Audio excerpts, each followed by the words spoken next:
Fifth experiment is batch sedimentation. So you are going to perform batch settling study by using this measuring cylinder, and you are going to find out area of a continuous thickener. Continuous thickener is a large scale sedimentation equipment. We use it in process industries, mainly in wastewater treatment plant we use a thickener. So for designing thickener we need settling characteristic data. So by conducting this batch test we are going to find out settling characteristic of the material. With the help of that we are going to design the large scale equipment. So we have measuring cylinder, and here we have the graduation. Using that you can able to find out the height of slurry. Calcium carbonate, take some known quantity of calcium carbonate, then transfer that in the measuring cylinder.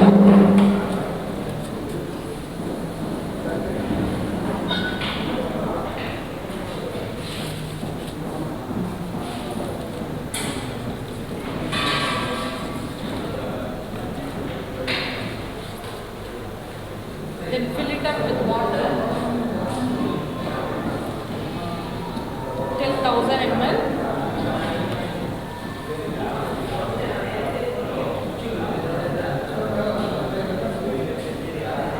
It up to 1000 ml.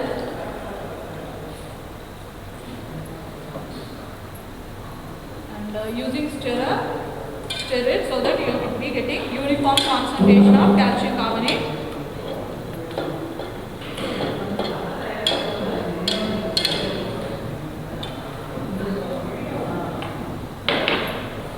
Note down the initial height of slurry. So it's almost near to 30.5. So note down height of slurry. So when we keep the solution as such, the particles will settle down. For every 1 centimeter drop in height of the slurry, you need to find out how much is the time taken. So here you can be able to see the particles are settling down. So you will be having clear liquid and settled solid. So this is the interface. So you need to find out what is the height of that interface. So after some time it will be settling down. So note down for every 1 centimeter how much time it takes, or you can keep time as constant and you can note down the height. So you need to continue the experiment until you get complete settling of the particle. So your observation data, height of slurry and time taken for reaching that particular height. So you can able to see little bit here, clear liquid and the settled solid zone.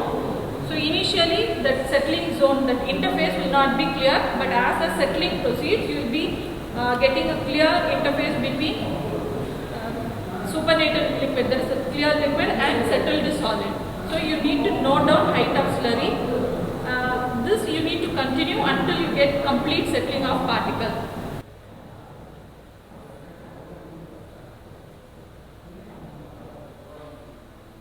So after complete settling, you will be getting the compressed solid like this, and over that you will be having clear liquid.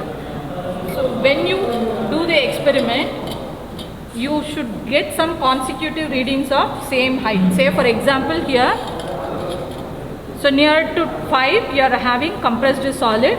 If you are getting some 4 to 5 consecutive readings of 5 centimeter, then you can start performing the experiment.